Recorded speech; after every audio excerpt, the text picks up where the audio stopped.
This channel does not promote any violent, harmful, or illegal activities. All content provided by this channel is meant for an educational purpose only. শরীরে রাসায়নিক chemical প্রয়োগের আশঙ্কা অর্জুন সিং এর CID জিজ্ঞাসাবাদের পর medical test BJP নেতার কলকাতার বেসরকারি হাসপাতাল মেডিকেল টেস্ট প্রাক্তন সাংসদের শরীরে কিছু প্রয়োগ হয়ে থাকলে আইনি পদক্ষেপের হুঁশিয়ারি অর্জুন সিং এর।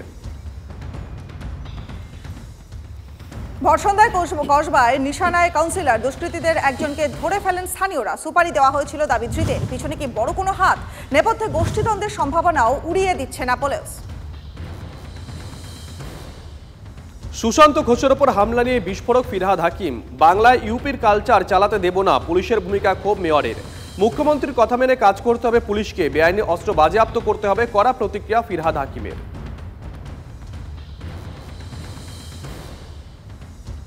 আজিকর আবহে চিকিৎসক সমাজের সঙ্গে দূরত্ব মেটাতে উদ্যোগী অভিষেক বন্দ্যোপাধ্যায়। 30শে নভেম্বর সমন্বয় প্রেক্ষাগৃহে চিকিৎসকদের সঙ্গে তার আলাপচারিতা। ডায়মন্ড হারবারে ডিসেম্বর জুড়ে হেলথ ক্যাম্পের উদ্যোগ, দায়িত্বে শান্তনু সেন। ট্যাব জালিয়াতি কাণ্ডে উত্তর দিনাজপুর থেকে ধৃত আরও এক। ইসলামপুর থেকে অভিযুক্তকে গ্রেপ্তার করল গরুবাথান থানার পুলিশ। ইসলামপুর থানার সঙ্গে যৌথ অভিযানে গ্রেপ্তার আলাম মুস্তাকিন। উত্তর দিনাজপুর থেকেই এখনো পর্যন্ত পুলিশের জালে 7 জন। ট্যাব কেলেঙ্কারি কাণ্ডে রাজ্য জুড়ে ধৃতের সংখ্যা বেড়ে 12। মুর্শিদাবাদে এবার উদ্বেগ বাড়াচ্ছে ডেঙ্গি। মুর্শিদাবাদ মেডিকেলে ভর্তি 29 জন, তাদের মধ্যে 3 জনের অবস্থা আশঙ্কাজনক। তাদের সিসিইউতে ভর্তি করা হয়েছে।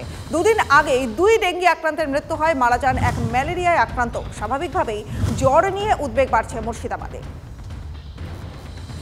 হাওড়া ব্রিজের স্বাস্থ্যের কি হাল জানতে আজ রাত 11:30 থেকে 5 ঘন্টা বন্ধ থাকবে রবীন্দ্র সেতু।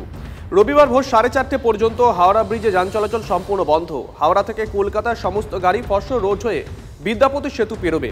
উত্তর কলকাতামুখী গাড়ি যাবে বালি ব্রিজ হয়ে। পরপর 3 দিন দিল্লির বাতাসে দূষণের পরিমাণ ভয়াবহ। সকালে দেশের রাজধানী শহরে বাতাসের গুণগত মান থাকছে 498। দিল্লির দূষণ ঘিরে উদ্বেগের আবহে আরও কড়াকড়ি রাজধানীতে। দূষণ মোকাবিলায় শুক্রবার সকাল 8টা থেকেই কার্যকর GRAP 3।